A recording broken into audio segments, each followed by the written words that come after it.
I never thought one package could destroy my life until I opened a box meant for someone else, signed from your loving wife. Looking back now, it's almost surreal how ordinary everything seemed, right up until the world crashed down. My name is Haley Bennett. I'm 31, and for the last 7 years, I was married to Sergeant Ethan Bennett, an Army engineer, proud Texan, and, as I would learn, a world-class liar. We lived in Killeen, Texas, just outside Fort Cavazos. Our home was a modest rental, red brick, 2 bedrooms, the kind of backyard just big enough for Sunday grilling but small enough I could mow it in under half an hour. I taught 3rd grade at the local elementary school. Ethan came home only between deployments, but when he was home, he filled the house with stories and laughter, and sometimes silences I explained away as part of being military. Our love story was the kind people envied. We met at a friend's barbecue, hit it off over cornhole and ribs, and were married just under a year later, a classic whirlwind romance. He was gone a lot, but I learned to love the rituals of military life. The deployment countdown calendars, the calls at odd hours, the welcome home banners, the care packages stuffed with photos, notes, and homemade cookies. But more than anything, I cherish the letters. Ethan wrote the most beautiful letters. Sometimes they were just scribbled on legal pads, other times pages long, full of doodles and daydreams for someday. I saved every one, tied together with a ribbon in my dresser drawer.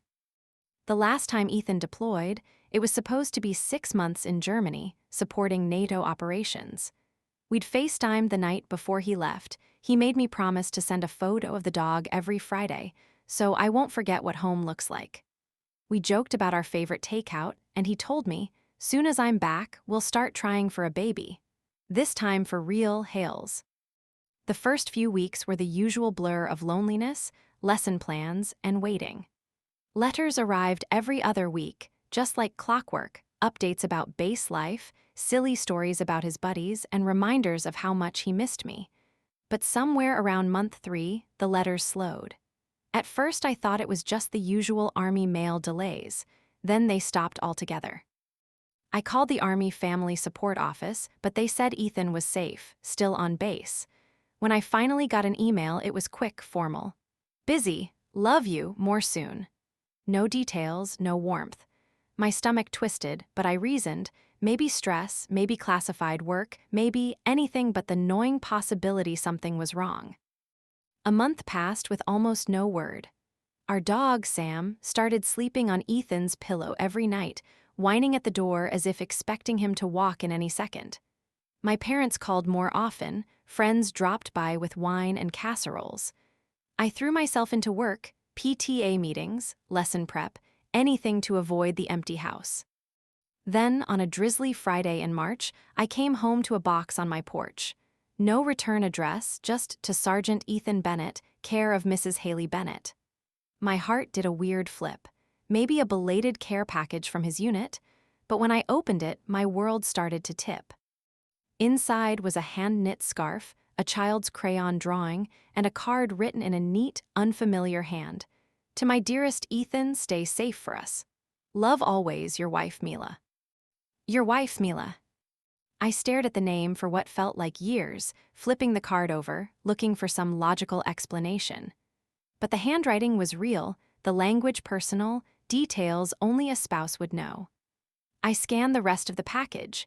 German snacks, a photo of a little boy with Ethan's eyes and crooked smile, labeled for Daddy.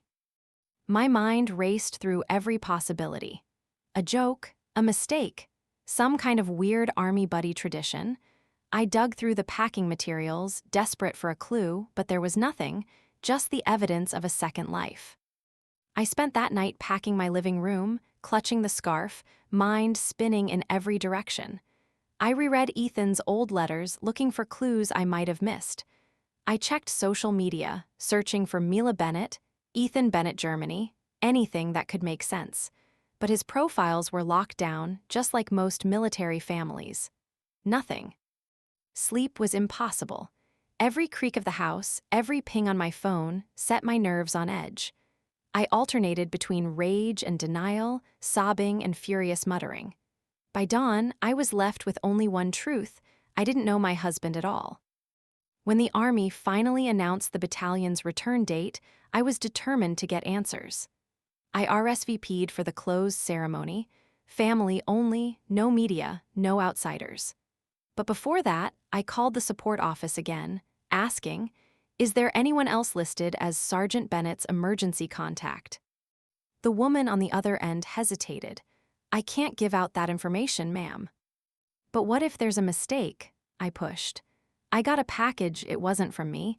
It was from someone calling herself his wife." There was a pause, then a gentle, "Sometimes soldiers list parents or siblings overseas for emergencies. It happens." But the doubt had cracked open, and there was no going back. The morning of the homecoming, I dressed carefully, navy blue dress, Ethan's favorite. I pinned on the silver necklace he gave me for our anniversary, hands shaking.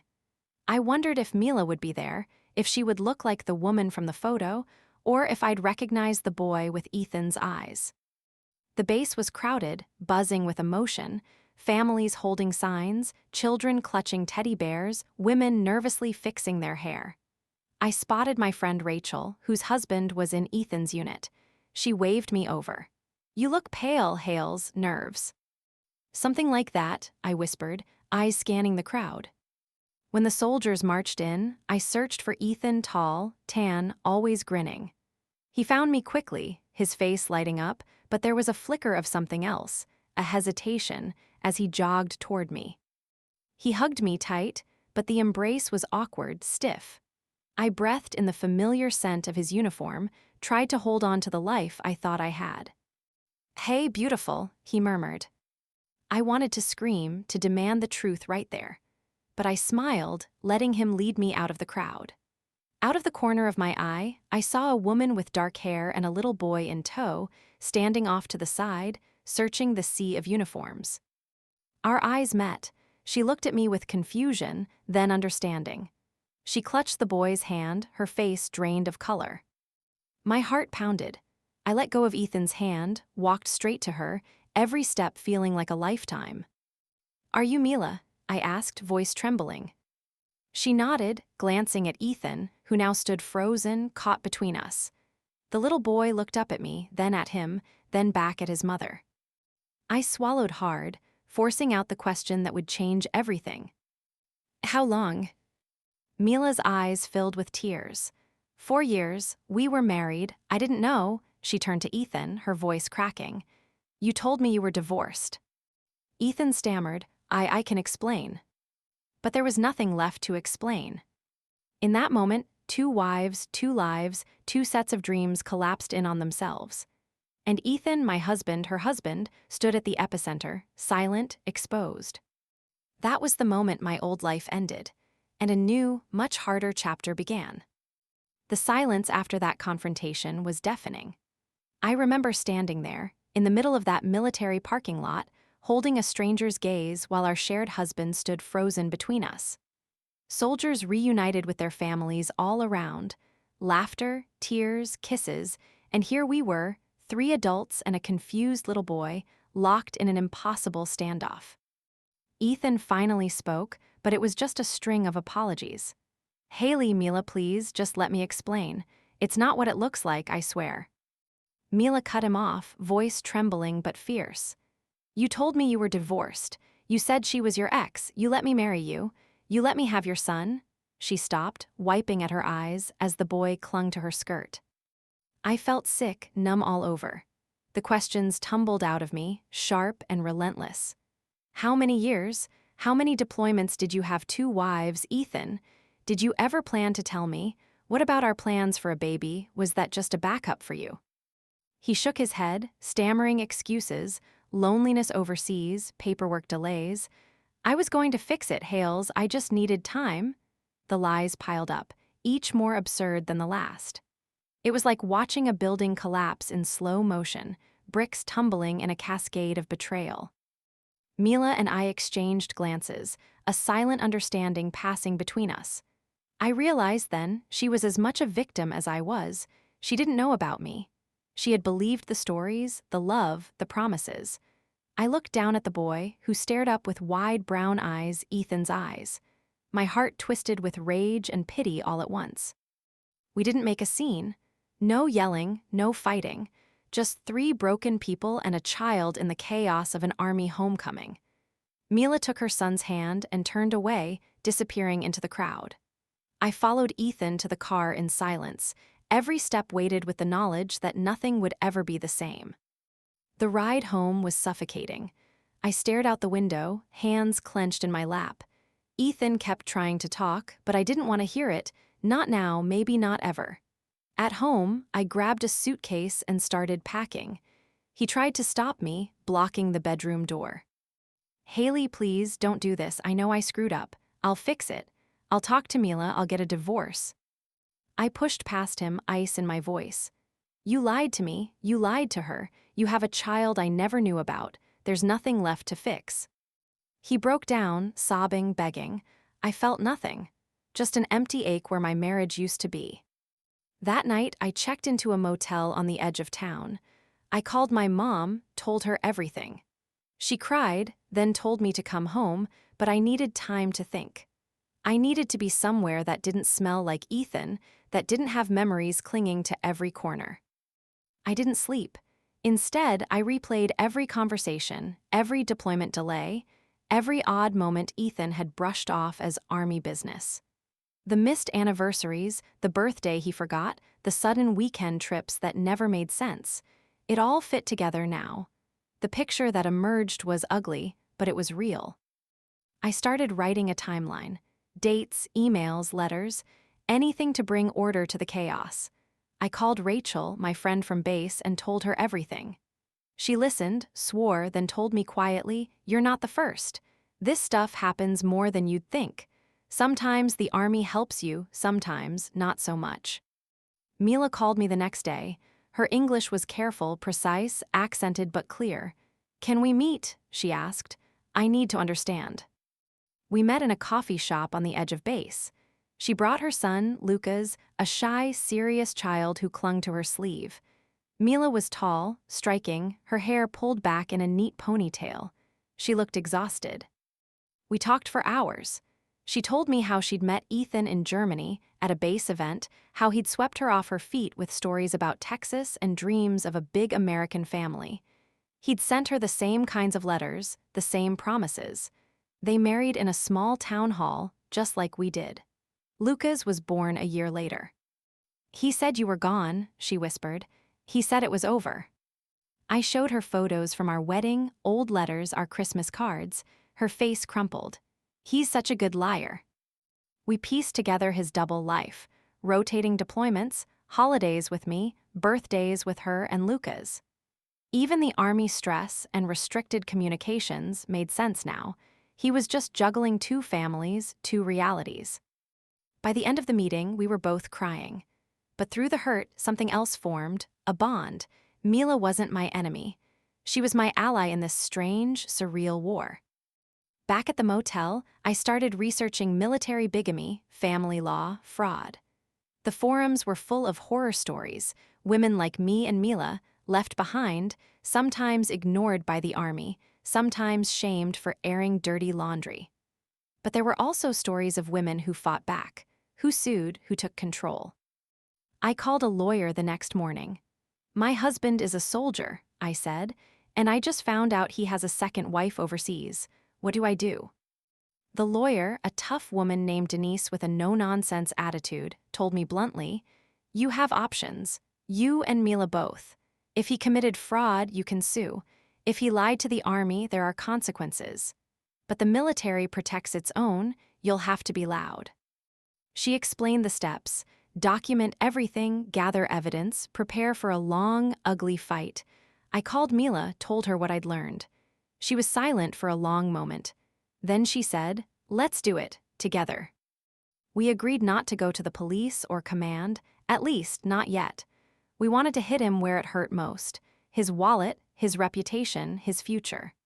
We started to build our case, two strangers bound by betrayal and a determination to get justice. As the weeks passed, Ethan tried everything: calls, texts, flowers, even showing up at my school. I ignored him. Mila blocked his number. The army, always slow, sent him back to Germany on routine assignment. Good, let him sweat. One night, Mila sent me a photo, Luca's holding a drawing of two women and a little boy under a big Texas sun. She wrote, "We will be okay. He can't break us." I printed the picture and put it on my motel nightstand, right next to Ethan's last letter. I was done waiting for a hero. I'd become my own. The next few weeks felt like living a double life, but this time I was the one keeping secrets. By day, I went through the motions, teaching fractions, grading spelling tests, pretending everything was normal for my third graders. By night, I was Haley the detective, the betrayed wife-turned-warrior, piecing together evidence and planning a reckoning with Mila.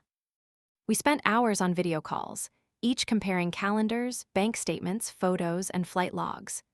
The more we uncovered, the more we realized just how many lies Ethan had told, not just to us, but to friends, family, even his commanding officers. He had forged travel papers, claimed family emergencies that were really visits to Germany or back to Texas, doctored bank records to hide duplicate withdrawals and support payments.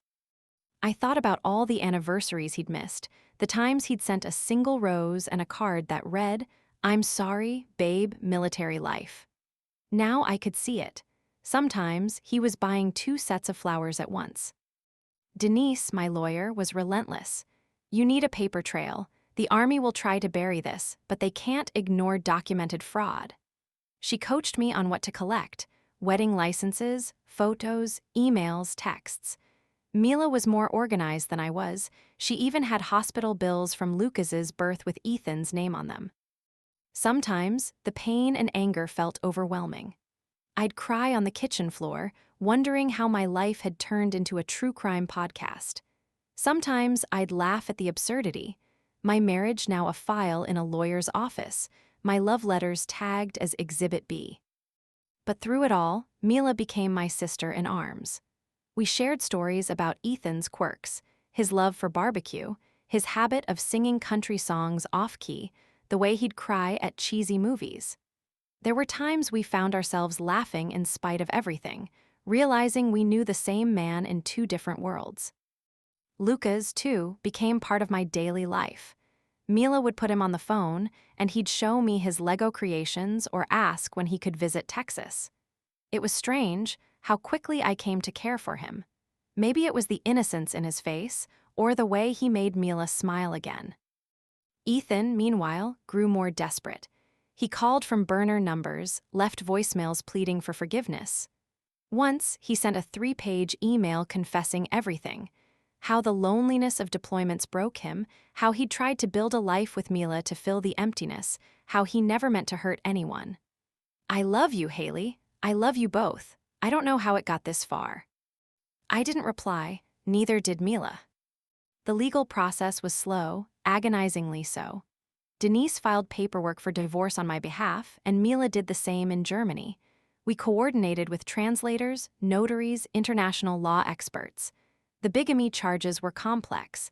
The military had its own protocols, but civilian courts moved at a glacial pace.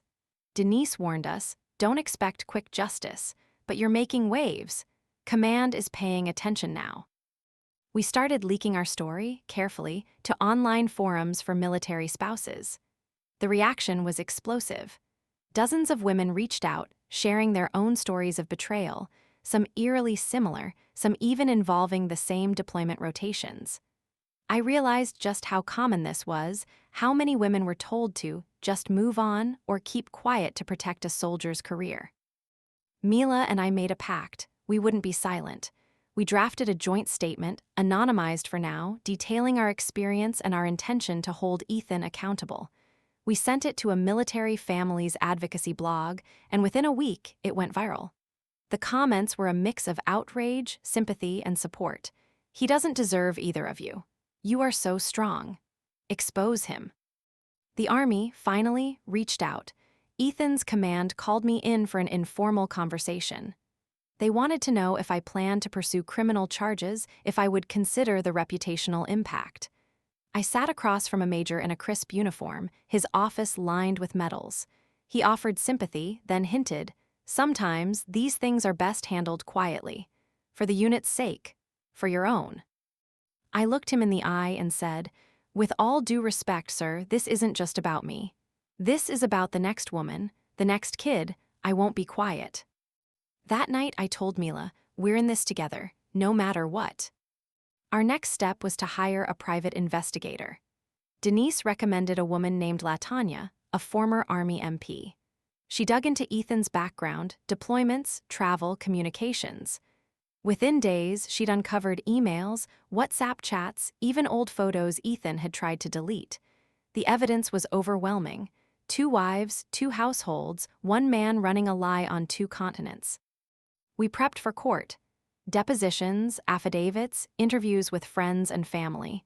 The judge was no nonsense, unimpressed by Ethan's excuses. The day I took the stand, I was shaking, but I looked him in the eye and told the truth. He wasn't just unfaithful, he built a life on lies. He took years from me, from Mila, from our families. He let us believe we were special when we were just interchangeable. Mila testified too. She was steady, calm, heartbreak etched in every word. Lucas sat in the back, playing with a toy truck, blissfully unaware. The case made the local news. Reporters called, wanting interviews. The Army announced an investigation. Ethan was suspended, pending review. The cracks in his double life were now fissures, and he couldn't hide. Through it all, Mila and I supported each other. When she cried, I listened. When I broke down, she reminded me we were stronger together. I realized, in those long nights, that healing wouldn't come from revenge or even from justice. It would come from building something new, from knowing that Ethan could never hurt me like that again. I started to imagine a life after Ethan. A life with friends, with freedom, with the possibility of real love someday. But first, there was more to fight for. His pension, his benefits, his carefully built future, we were determined to take it all. And when the day came to file our lawsuit, Mila and I signed the paperwork together, hands steady, eyes clear. We weren't victims anymore, we were survivors. The day Mila and I filed our lawsuit was the day everything changed. We didn't just want divorce, we wanted justice. We wanted the world and the Army to know what Ethan had done, not just to us, but to our families, to our futures. With Denise's help, we filed a joint civil suit in Texas for fraud, bigamy, and emotional distress. Mila filed in Germany too. And we demanded Ethan be stripped of his pension and benefits, those sacred perks he'd always bragged about back when we believed his uniform made him a hero. The legal process was a war of attrition.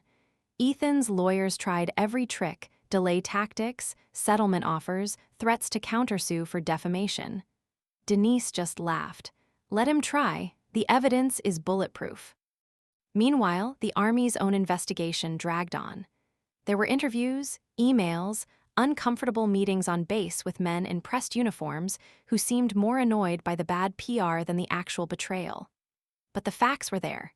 2 marriage licenses, overlapping deployment records, 2 women listed as spouse in different government databases. Even the Army couldn't sweep it all under the rug. I started getting phone calls from women I barely knew, wives of Ethan's old buddies, ex-girlfriends, even a woman from his hometown who told me. He tried to marry me too. I dodged a bullet. Some wanted gossip. Some wanted revenge. Some just wanted to say they believed me. Mila and I went public with our story, no more hiding behind initials or anonymous blogs. We sat together on a local news interview, telling the world what happened. Mila's English had grown stronger. Her voice was clear, steady, her eyes tired but resolute. The reaction was a tidal wave. Social media exploded with hashtags, #doublewife, not her hero, sisters in survival. Some people told us to keep quiet, to stop ruining a soldier's life. But more supported us. You're so brave. Thank you for speaking out. You're helping so many women. It wasn't all empowering. There were days the hate mail was so overwhelming, I shut off my phone for hours. Strangers called me a liar, a homewrecker, a bitter Army wife. Mila got threats from men in Germany telling her to stop embarrassing the regiment. I learned to ignore it. I clung to the support from friends, my family, and the new community Mila and I had found in each other. As the lawsuit wound its way through the courts, Ethan tried to reach out, begging for forgiveness, offering to settle. "Let's just end this quietly. Please, Hales, for the kid." He started sending money, little deposits to my account, flowers on my birthday, cards for my parents. I ignored them all. Denise told me, "He's trying to buy silence. Don't give in." Mila and I met in person several times. We took Lucas to the park, watched him play on the swings, compared notes on what the judges said in each country. We shared stories of Ethan's quirks, the same cologne, the same offbeat sense of humor, the same way he pretended to be lost in the supermarket just to avoid making decisions. Some days, the absurdity of it all made us laugh until we cried. The day of our first joint court hearing in Texas was a spectacle. Reporters outside, families inside. Mila and I walked in together, heads high, refusing to let Ethan's lawyers paint us as jealous rivals. We were allies, not adversaries. Our lawyers presented stacks of evidence: marriage licenses, text messages, overlapping family photos, screenshots of money transfers. The judge listened, asked sharp questions, and at the end of the day, set another hearing for a month later. I returned to work, determined not to let Ethan steal any more of my life. My students were a lifeline, innocent, honest, unafraid to ask hard questions. "Miss Bennett, are you okay? You look sad." I learned to answer with a smile, "I'm okay, sweetheart.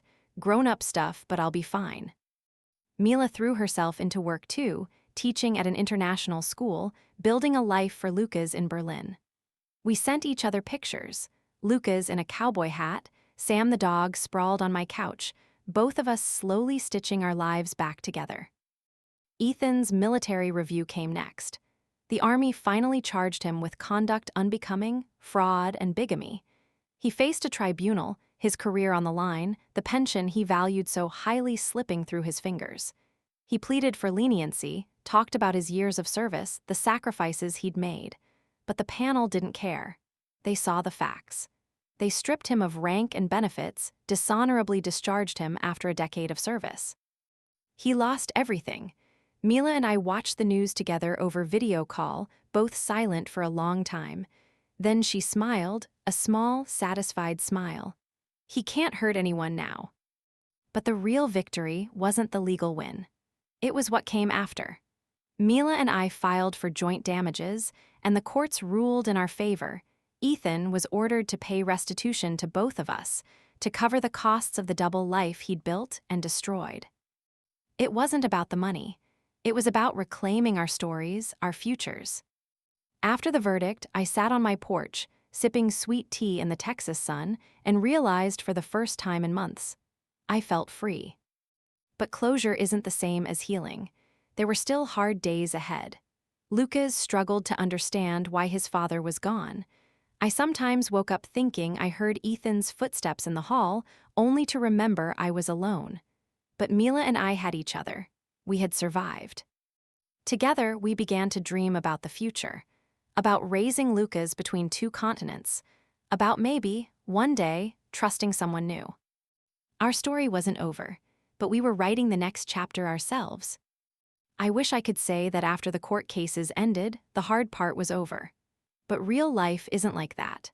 There's no clean cut, no final moment when all the pain is gone. Instead, healing comes in quiet, unexpected ways, sometimes in fits and starts, sometimes 2 steps forward and 1 step back. After Ethan's discharge, he left Texas. He sent one final email, an apology to both Mila and me, an awkward, rambling letter full of regret and half-truths. "I ruined everything. I deserve what I got. I'm sorry for all of it." I read it once, then deleted it. Mila did the same. We didn't need closure from him. We'd already given ourselves what he never could: honesty and solidarity.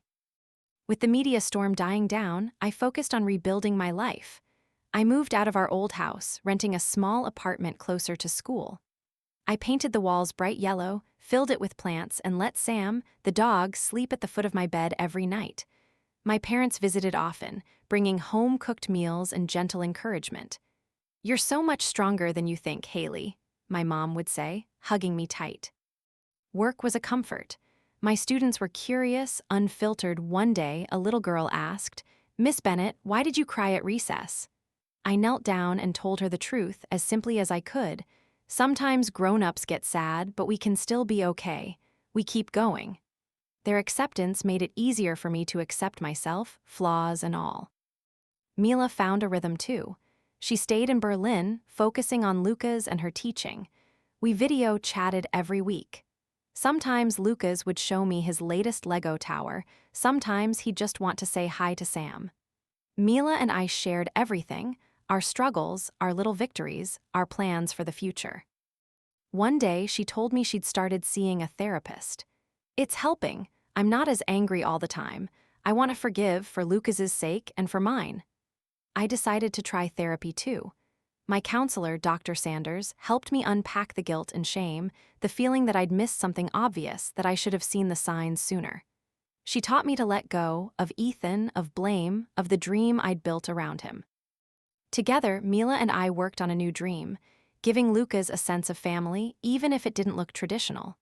We coordinated visits. One summer, Mila and Lucas came to Texas. Lucas rode a horse for the first time, eyes wide with wonder. Mila and I sat on the porch, drinking sweet tea, watching the sun set, talking about everything and nothing. Some nights I still lay awake, haunted by old memories. The way Ethan used to kiss my forehead before bed, the sound of his laughter at stupid sitcoms, the smell of his cologne in the sheets. But those memories lost their sting, replaced by new ones. Lucas chasing fireflies in the backyard, Mila laughing until she cried, my own heart starting to trust again. The Army sent a formal letter, an official apology for their failure to detect fraudulent activity. They offered me a counselor, a transition specialist, and a check for the portion of Ethan's pension I would have been owed. It felt cold, bureaucratic, but I took the money and put it toward a down payment on a little house of my own. The lawsuit brought more women forward. I was contacted by journalists, podcasters, even a documentary crew. I told my story on my own terms, making sure to highlight Mila's courage and Lucas's innocence. I wanted the world to know this wasn't just about one bad man. It was about a system that let people like him hide, and about women who refused to let that continue. I started volunteering for a support group for military spouses. I met women whose stories mirrored mine: betrayal, lies, secret families. We laughed, we cried, we found power in sharing our scars. Mila wrote me a letter on the anniversary of the day we met. "You saved me, Haley, not just from Ethan, but from thinking I was alone. You are my family now, too." I hung it on my fridge, right next to Lucas's latest crayon drawing, a picture of 3 people holding hands under a Texas sky. The real healing came slowly, in ordinary moments. Sunday breakfasts with my parents, movie nights with Mila and Lucas on Zoom, the first time I laughed so hard I cried, and didn't feel guilty after. One spring afternoon, I sat on the porch of my new house, watching Sam chase butterflies, and realized I was okay. Not just surviving, but living. Not just getting by, but growing. I knew I might never trust so easily again, but I also knew I'd never let myself be deceived like that again. I had a new life, and I wasn't alone. When the anniversary of that homecoming rolled around, a year since the truth shattered everything, I found myself standing in the same spot where I'd first met Mila and Lucas. Only this time, the air was lighter. I wasn't waiting for someone else's life to start. I was living my own. Mila and Lucas came to visit again, their trip planned to overlap with a memorial event on base.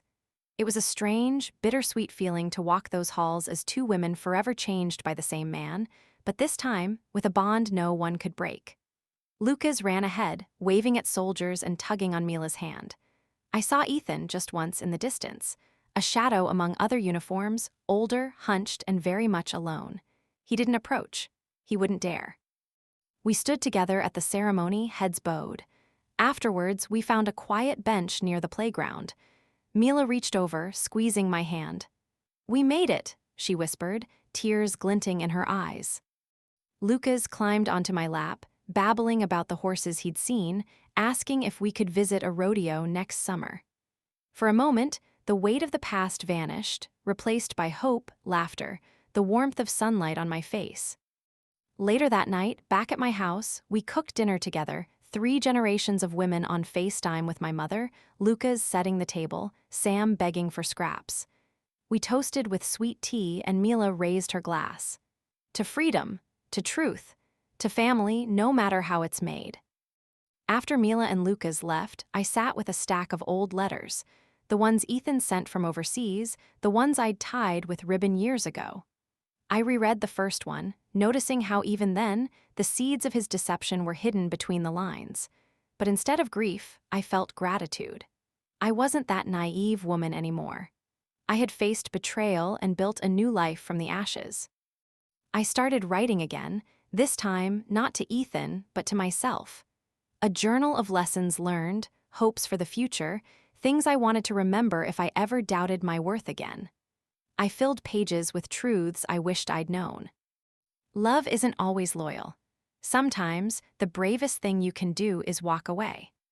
Pain doesn't define you, but surviving it can transform you. You can lose everything and still find family where you least expect it. That summer, Mila invited me and my parents to Berlin. We wandered through museums, ate pastries by the river, watched Luca's chase pigeons across old city squares. On our last night, Mila and I sat by the window, looking at the lights of the city. "Do you ever regret it?" she asked softly. I thought about it for a long time. I regret believing him, I admitted, but I don't regret finding you or finding myself. Mila smiled, wiping away a tear. We're stronger together. Back home, I joined a writing group, helping others tell their stories. I even considered publishing a memoir. Denise, my lawyer, sent me a card. "You're the bravest client I've ever had. Proud to call you a friend." Sometimes, when the night is quiet and I hear Sam's gentle snoring, I remember the woman I used to be, the wife waiting by the mailbox, the one who thought love meant waiting and forgiving, no matter what. I mourn her innocence, but I don't miss her blindness. I know now that family isn't just blood or marriage or what society says it should be. It's chosen, built, fought for. It's 2 women who refuse to be rivals, a little boy with 2 homes, a stubborn old dog who never stopped waiting for me to come back to myself. And if someone out there hears my story and finds the courage to ask hard questions, to leave, to start again, then every scar was worth it. Some lessons cost you everything you once thought was secure. Love needs trust. I only learned that when I lost it. But I also learned that life can begin again, even after the deepest betrayal. Now, as I close this chapter, I do it not with bitterness, but with hope. Our story, mine, Mila's, Lucas's, isn't about loss. It's about survival, about new beginnings, about the unexpected places where love can grow. And to anyone out there doubting their worth, you are stronger than you think. You are never truly alone. The world moves on, but so do we, wiser, braver, free.